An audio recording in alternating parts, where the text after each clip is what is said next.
same concept. Yeah, I remember scrolling through casting notices, and most of them are like 25, and I'm like, next.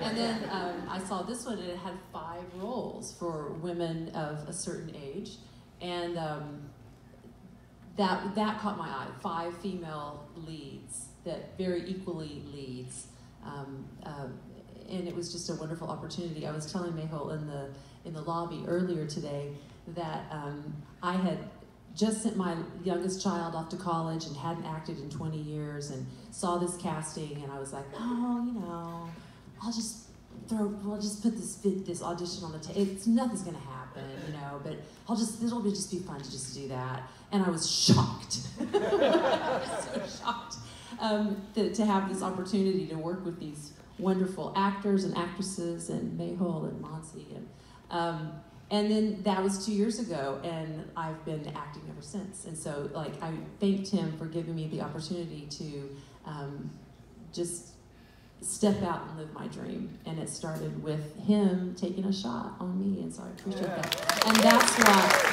what independent filmmakers can do. Well, I ditto everything these other actresses have said. Yvonne, what drew me to the role is when I sent my video in, Yvonne's life is like mine. So everything that about her life just really mimicked my life. So it was like, not that he sits in the chair, doesn't get up, my husband. That was my actual husband in the chair. He's actually in the movie. Is he here tonight? Can you wave? In a way.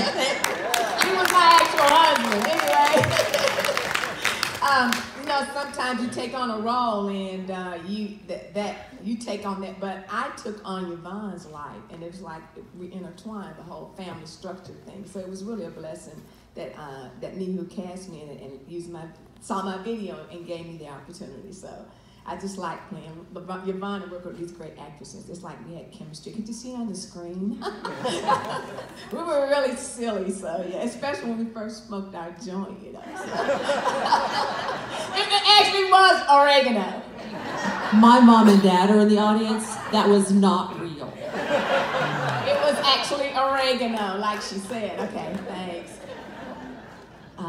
So I'm Cinda Donovan, I play Brenda, and I just gravitated towards that role completely because I just love the funny, who said snarky that I was snarky? Who said that? But anyway, so Mehul, independent filmmaker, he knows how to work with actors. And there's a lot of directors that just can't accept our little quirkiness. So let me tell you a cute little story. I'm in the car and I'm crying. I'm in front of my ex's house and stuff. So I just couldn't find it. It's so hard to cry on cue. And all day long I was thinking of dead puppies and my kids running away and all that stuff. So I'm in the car, in the truck, and so he comes over and he opens up the door and he goes, okay, so he's in that house that you're in front of right now. He's with her. You have nobody. He's got his Maserati, he's got his money, he's got her, and he gave her a diamond, and all of a sudden I was like, closes, slams the door, and he goes, roll tape, roll tape. So this is what is great about just independent film. He could just do whatever, and that's what, we were just all on the same page, and he casts, I think, very well, all of us, don't you think? Yeah. So.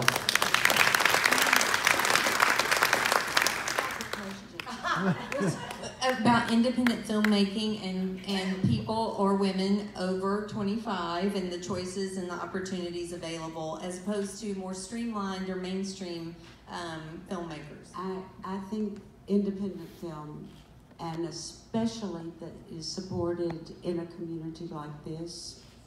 I live in Dallas. They don't support like Austin does, like you do. So I am so grateful for places like this, and I'm grateful for Mehul. Mostly, I'm grateful for Yolanda that had this dream, and if you saw each one of these different stories. From the evil Betty. Each story was so special that we could share our stories. My story was that I really was, about 7 years ago, diagnosed with cancer. And so when this role came along, I had to do a lot of thinking. What's this going to do to me? Is this going to really bring I mean, it was a really serious decision. The biggest decision was, and to show you just how thoughtful Mehul is, I had already accepted this role and he had given it to me until I read the part about where she has to show her friends. And I said, Mehul, I can't do this. I'm not going to shake my head again. I'm not. So he found this wonderful makeup artist, Rachel. Who's not here tonight, but you can find her. She lives in Austin. She spent 4 hours making me bald.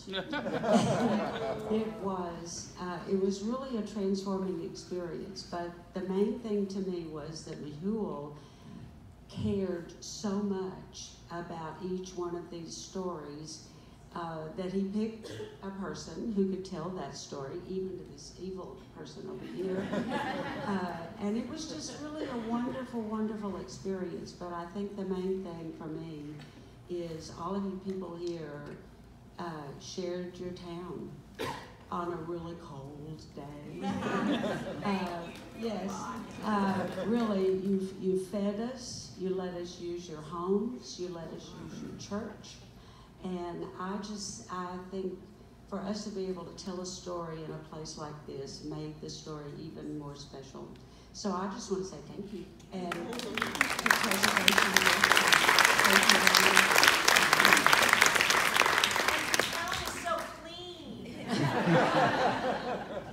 Well, as a woman of a certain age, I really valued this role.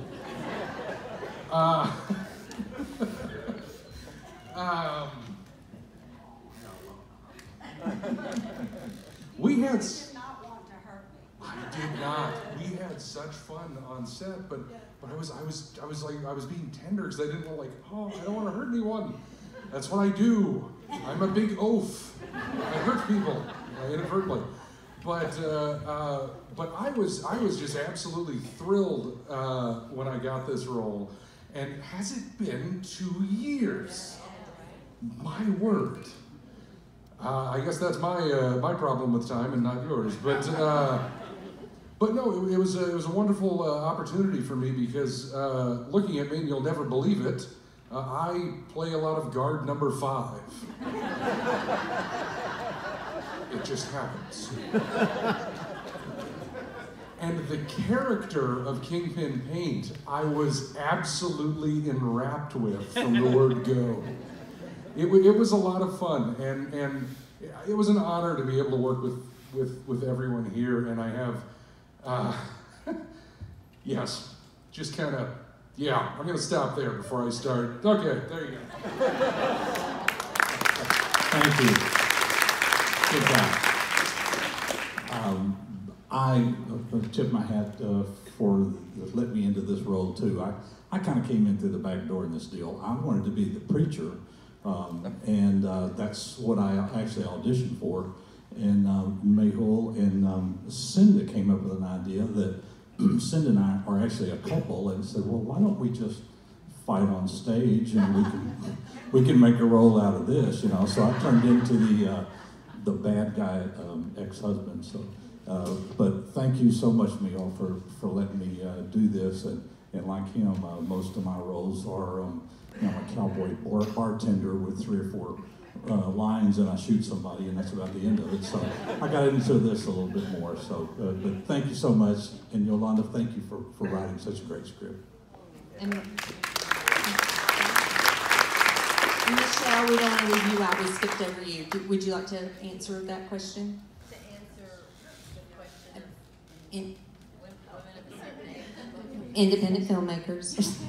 And opportunity? Well, independent filmmakers are amazing because they give us opportunities. You know, if we have to wait for Hollywood. Is that long enough? Okay, trust me, it gets longer than that. Yeah, amazing script, amazing production people, Carolyn, Irfan, Nancy, director, right here, this man, right here, amazing. All of you guys, just absolutely amazing, really. And this town was beautiful. I mean, it just really, it was an amazing experience all the way around. And that's independent filmmaking, I think. You know, you make a family, you don't just, you know, go in and get on the set and do your day player role and read a scene with an A-list actor who goes back to their dressing room while you read it with the script supervisor. You know, it's a totally different situation. You're a family by the time you're done. And 2 years later, you're still a family. You know, That's you really great. are. Yeah. So, Well, I want to circle back around to something that Charlotte said about being from Dallas and that the film community is not the same as it is here. And so, Mehul, would you like to talk about the Austin film community? Because we think it's something special, those of us who are from the Central Texas area. So, well, I grew up in Dallas, actually. So I don't know. I've done a couple films in Dallas, but I would say this one was really special. I feel like there's so many talented people here in Austin, and people who are hungry to work. And so we had such an amazing opportunity because there's a lot of younger talent because it's an independent film. We have a limited budget. We can't afford, you know, the top wardrobe person or anything, but there are these, you know, 20-something people who are just hungry to work and, you know, experience. So they mentioned Rachel James, who is our makeup artist, and Jana was also amazing. She was our wardrobe, so she created, you know, the uniforms and outfitted everybody for a dime of a budget. So we were really lucky, and I think Austin it's just a wonderful place. There's so many creative people who, you know, want to collaborate and, you know, just make good films. And I think what we try to do is we make it a family, we make it relaxed. I've been on some sets where it's like just all the time you're in like a state of panic, and that's not that's not a way to like create, you know. So we approach it from a very family and relaxed atmosphere. Of course, there's going to be those days where, you know, we shot that climax and it was like, you know, we started at 10 o'clock at night and we wrapped at like 4 or 5 in the morning, and, you know, we were probably all, and Nancy, yeah, she lost her voice in the middle of the shoot, which was always fun to go back and dub. So, I mean, those things always come up, but, you know, just starting from, you know, a good place, a genuine, warm place, and you know, being grateful. Like these people, I mean, everybody like worked for almost like next to nothing, but, you know, they all believed in the story and telling a good story, and so we were really fortunate all around with that. So. Well, I have something else to say. Yes. I see Carolyn sitting in the front row. We get to sit up here and get all the attention that we crave, but the other talented people that are in Austin, that are in here, are these crew members, and they don't, after it's over and done, they don't really get, I don't think, the attention or the credit. We have Carolyn sitting here in the front row. One time she got so frustrated with all of us, she started speaking French. I understood her and knew that we better pay attention, but there are so many talented, I mean, it's like watching a dance, and all these young people are so talented, the grips that just move and without even communicating with each other. So that's the other thing that needs to be supported in this community, is all that talent that's behind the scenes, that kind of, you know, their name may be someplace, but so if you see somebody who is looking for an extra job because they really want to work in film, then hire them. That's all I can say. Because there are just an awful lot of young people, well, maybe they're not all so young, but there's a whole community of talented people that live right here among us that don't get a lot of credit. So I just wanted to, Carolyn, I think, is the only one that's here tonight. Who else do I see? Okay, Efron. Okay. So anyway, I just had to say that you have a whole group of people that deserve work with independent films and a lot of attention. So thanks again. So another question I had was, how many of you have been actors, and was this a new thing for any of you, or is this the first time or early times in a new career for you? Well, I was already a singer, but when I switched over to getting back into acting, my high school drama teacher told me to go and major in it. I went to a school that didn't even have a major in theater. It was a Christian college. Go figure. Anyway, my first feature was No Eyes Have Seen. It was an online, and I got Best Actress on that one. It was an online Christian movie, and I sent the video in for Yolanda's script, and Mehul decided to, and I said, oh boy, this is just like our life. And then I auditioned for that, and I got it. So it was my second one. So to date, I've done 4 features, 2 web series. I think I have 16 credits. That's amazing. So Congratulations. So God just really blessed me. He really has. I've been really blessed. Anybody else? Anybody want to answer that question?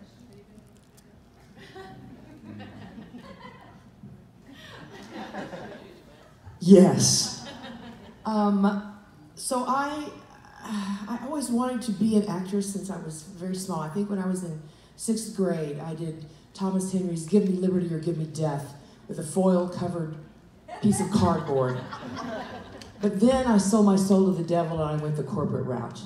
And I worked in sales for 30 years. And so it wasn't until 2009 when I retired that I decided I wanted to do this. And Mehul cast me in my first feature film. So I had done theater before. My first director's here. Thank you, Barbara. But You've done a lot of theater here. I have done some theater here. Yeah, Buddy Holly and Patsy Cline. And, so thank you, Georgetown Palace. But it is such a family that you create when you work together in independent film. So thank you. And you're a teacher. Yeah. A little bit.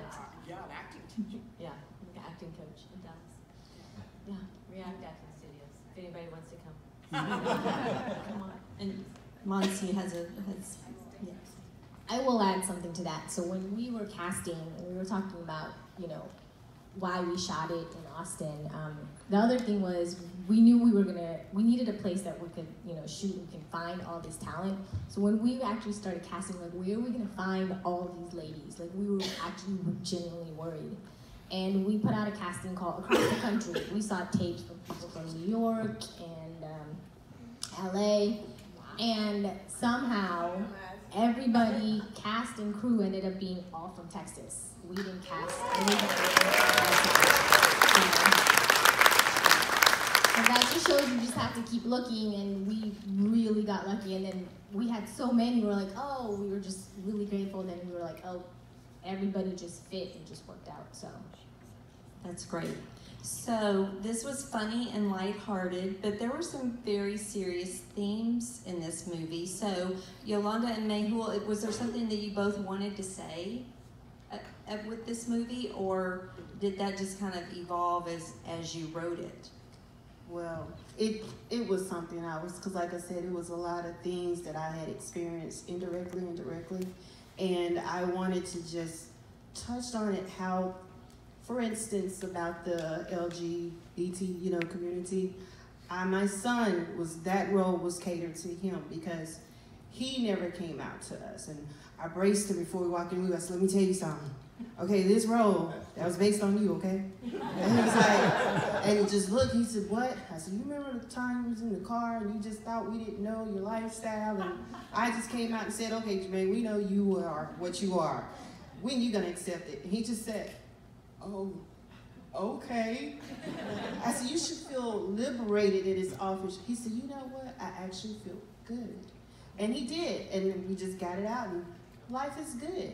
And my thing with that, I touched on several social issues It started out showing first the ladies. I started this before the Me Too movement when I wrote this. So I had no clue that this movie would actually be a part of that, because it was just, I call it God's plan, because I woke up with the dream and I did not know where this was going to take me, but I knew that I had to get everything out that I was feeling and what I wanted to say into this particular project. And it started out showing strong women, nothing but women I wanted to show, and the women had to be a certain age. I didn't want to have the 30 and 20 because I just felt like it wouldn't be embraced as much it would be with their age group. And so you can say for my first script, you know, I just put myself out there because you either like it or you don't like it, but it wasn't for someone to like it. It was just me releasing a lot of things, and it just so happens that he and I share some of the same vision, because ever since we met, he can text me or he could call me, I got this idea, what do you think? And I'm like, okay, are you ready for it? And I'm just gone. and he knows this. And he's like, okay. And then when I don't hear from him, he's like, he'll send me back something else. What do you think now? I'm like, oh my God, he took my advice. Okay, cool. Yeah, I think Yolanda had started with a great story, and I hope you know, I was able to get a lot of themes and things like that. And I think with my films, like, I always want people to be entertained and have a good time, but I think it always should have a really good message and a deep felt message. And I think for this, it was sort of, you know, really their sisterhood, their friendship. Like, what would you do for a friend, you know, if they were dying of cancer? Would you risk your freedom? Would you risk your life? You know, would you do, you know, what would you do? And I thought that was just a really provocative sort of question. And yeah, and I think that was really, really important that I get that across. And we had, you know, 5 leading ladies, so like having, you know, a storyline for each one of them where, you know, we identify with them, and we have, you know, you feel like everybody sort of goes through a journey in the story, and I thought that was really important. So it's hard to sort of like, you know, interweave all of that in, but hopefully we did it. I hope you guys enjoyed that. So. I think we did just fine. Are y'all going to collaborate again? Yeah, we're always talking and thinking of ideas together. So hopefully it's this beginning of a long relationship. I have more questions. Matthew, your idol was Fred Gwynn, the late Fred Gwynn. Did I read that? Absolutely. Okay. Now, does anyone know the name Fred Gwynn? Oh, yeah. You know who it is, Herman Munster, right? So, the lovable monster, you want to say anything about lovable monsters? Well, I'm not going to say that Kingpin Paint is good at heart, because I'm not so sure that he was. But I think it's, I don't know, this film had 2 fantastic monsters in it, I think. And we all deep down, right? I think deep down we love a good monster, don't we? Yeah. I mean, it's one of those things that, especially with a film like this, and with all of these nice, kind, sweet characters. I think the villains are definitely, we had the flavor.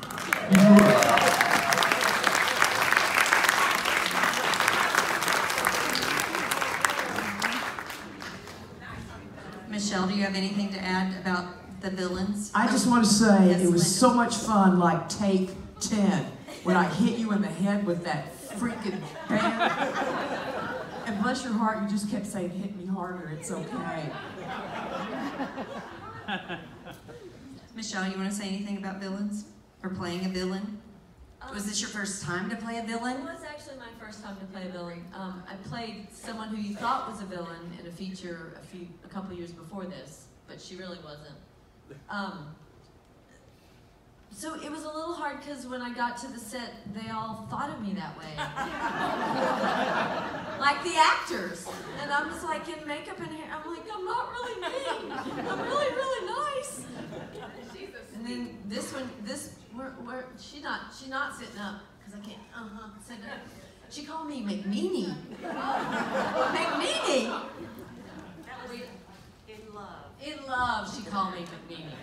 But no, it was really fun. It is fun to play a villain, huh? But you know, you said that that villains have to have a vulnerability, and that stuck with you. I think they do. I mean, right? Everybody does, yeah. Yeah, that's a good point. So, thank you. do y'all have any advice for people who maybe have some long-held dreams, or they put something on pause that they might want to revisit from their younger take self? class from me. Michelle's she's taking students. Where do you teach? Where do you teach? It's React Studio in Dallas. React. No, I'm going to stop plugging the studio right now. If you have dreams, you get out there and you do it. No matter what they are. Riding horses, painting, acting, dancing. Go dance. Go dance. She's a dance instructor also. She does it all. Yes, she is. Well, I'm about my third or fourth career in my life, but from the beginning, as a child and all through college and into my 20s, I was an actress and a singer, and then life took a different direction, and I raised two boys, and like I said before, 20 years went by, and I sang a little bit and did a lot of church singing and things like that, but when that creativity thing is in you, you can't get rid of it, and you can't ignore it, and the ability to have the opportunity to do that again and to rekindle that creative part of myself, I think it's very important, and it's what makes life worth living. And it's not worth living if you're not doing what your passion is, whatever that is. And so I would just say that for whatever your dream is, whatever it is that you have passion about doing, you have to do it. Otherwise, you're not living your true self.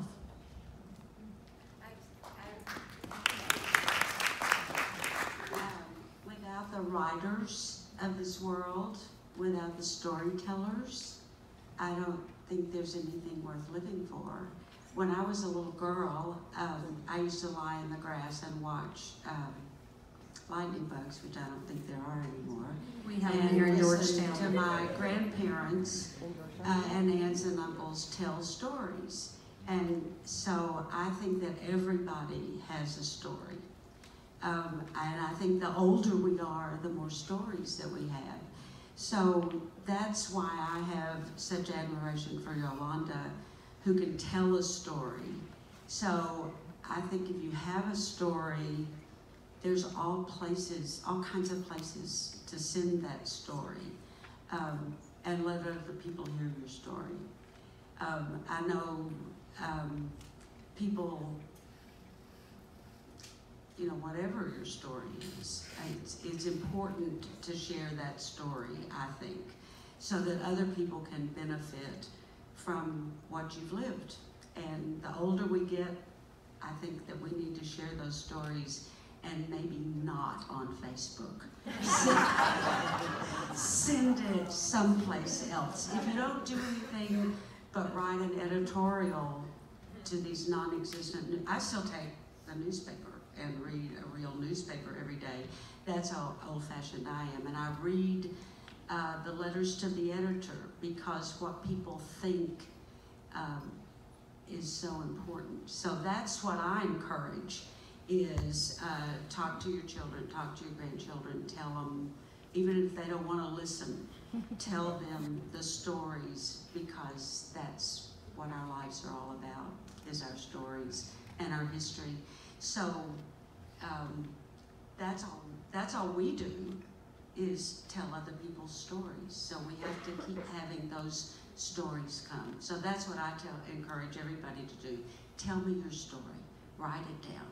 Send it to somebody. So that's my dream, to be able to do that. I can't. I have to wait for Yolanda.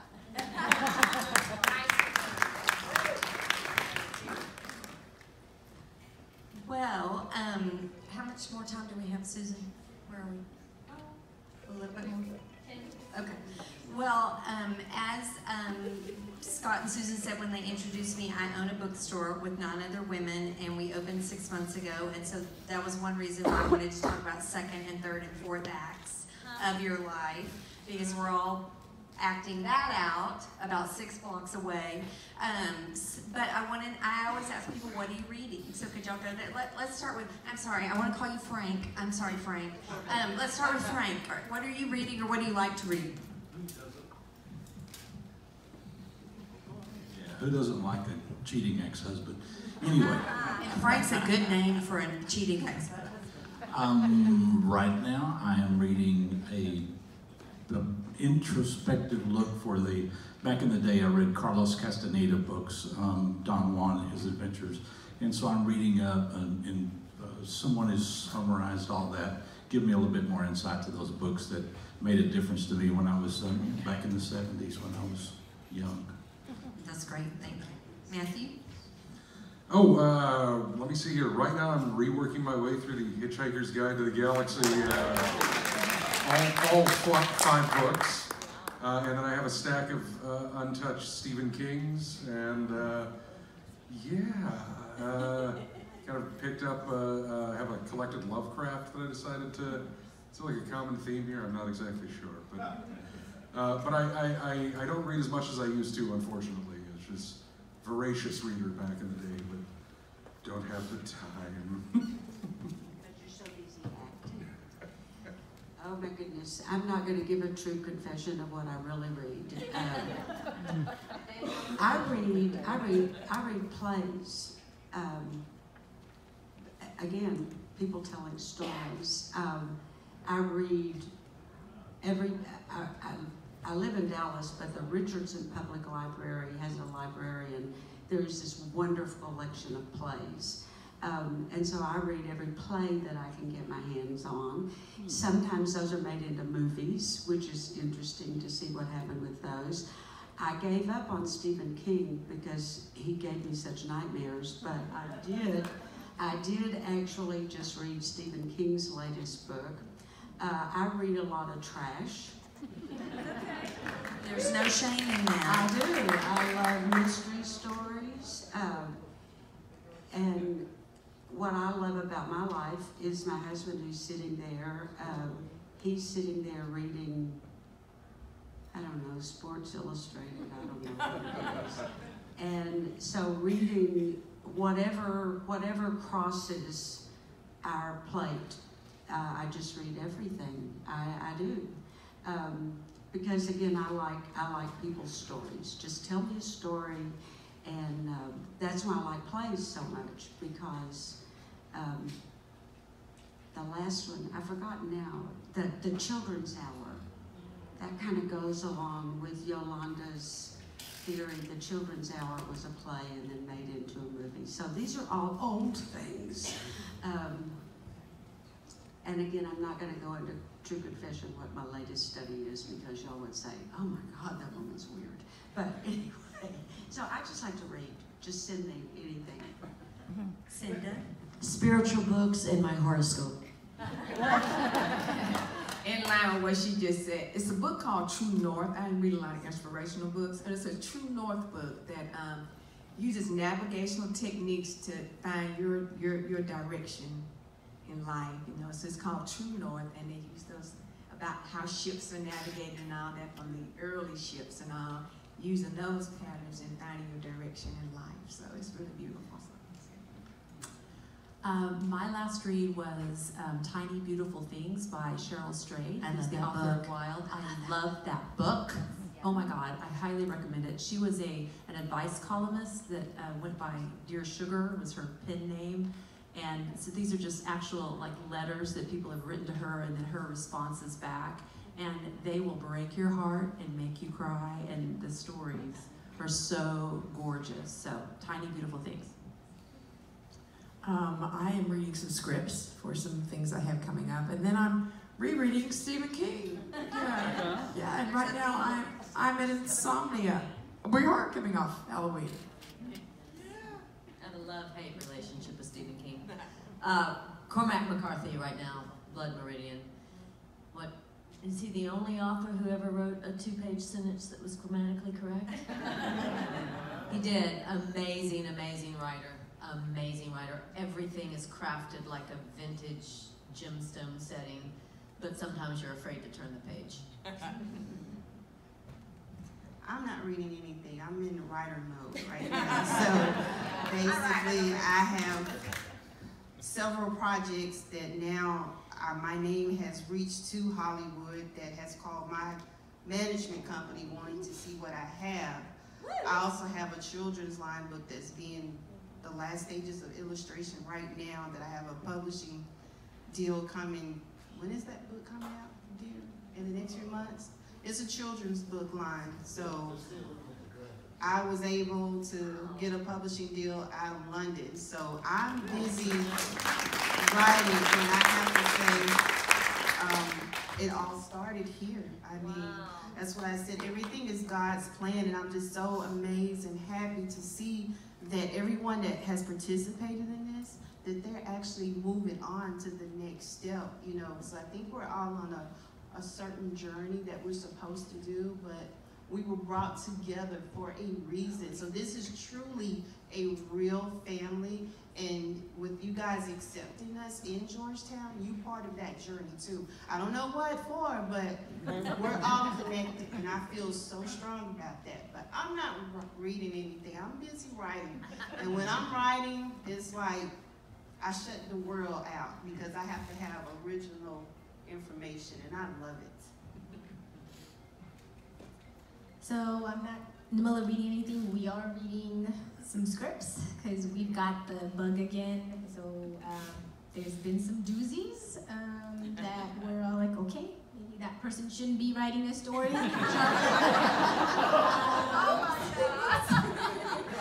But so we're just trying to find stories, and we always like, you know, hoping that we find something that clicks. So that's where we're at right now.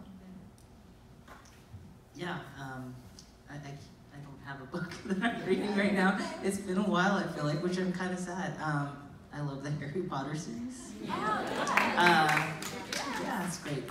But no, I'm also writing a pilot right now that I'm working on, and I'm co-hosting a vegan food truck web series that we just launched today, so I'm still doing production as much as I can. Yeah, that's great. Yeah. So, oh yes, yes. Okay, I forgot. I did forget one thing, and I promise I'll pass the mic back and not talk again tonight. But I did forget about this, and listening to folks talking about reading plays and writing, not reading. There is one thing I've been reading lately, which has me at the edge of my seat. It's a screenplay called Road to Balmoral. And this is kind of a little bit of a sweet story, but I'll be quick. So talking about how we've all, you know, it's a family, and working on this film has been something very special.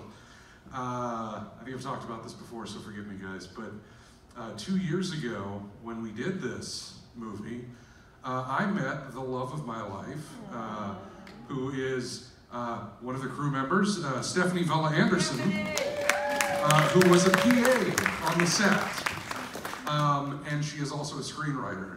And that's actually one of the things that I am reading right now that I forgot about. So don't worry, that's my plug. That's okay. Thank you.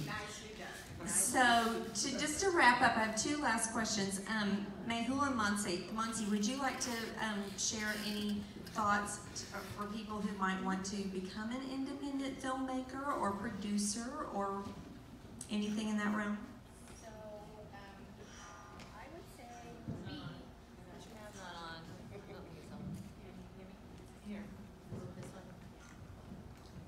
So my motto would be prepared. If you want to do independent independent film, which I think if you want to, anybody should pursue it. But just be prepared for anything and everything, and also just go with it to have fun. I think if you go with it to be like, I want, you know, have a goal, but then at the end of the day, just be, you know, passionate about what you want to say, and then just follow it. And then I think everything just falls into place, and just keep at it, and don't be discouraged, because this has been now, what, 4 years? Our other film took like 5 years from like beginning to finally seeing the product, so. You better love your story, because Yeah. you're gonna be stuck with it for a very long time. So make sure it's something you're really passionate about, that you still enjoy. I don't like watching it. I was outside and they were showing it on the screen outside, so then I started watching it again. I was like, hey, this is actually kind of fun. So just be passionate about the story that you want to tell. I think that's really, really important, and make sure you really are a champion of it, because you have to champion it over everybody else. So. Yeah, that's really great. So some of the questions I ask people in some of the interviews I do, I kind of pick from other places. Most are my own, but sometimes I pick from the Actors Studio, from Brene Brown's interviews. She has some great questions. Kelly Corrigan has some great questions. And I've sprinkled those in, and I like to end with this last one, and if I leave it out, people complain. So I thought we would make this more fun. It is the question, what's your favorite curse word? So I thought on the count of 3, you could all say it at the same time, whatever it is, and then they'll be all garbled. People feel like it. Yeah. Really. People ask me if I leave it out, they're like, why didn't you ask that question? So, are you ready? Yeah, we're ready. 1, 2, 3.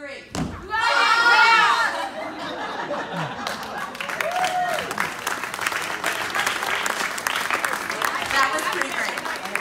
Well, I hope that we get to see all of you again and some of your work again. And can we give them a big hand?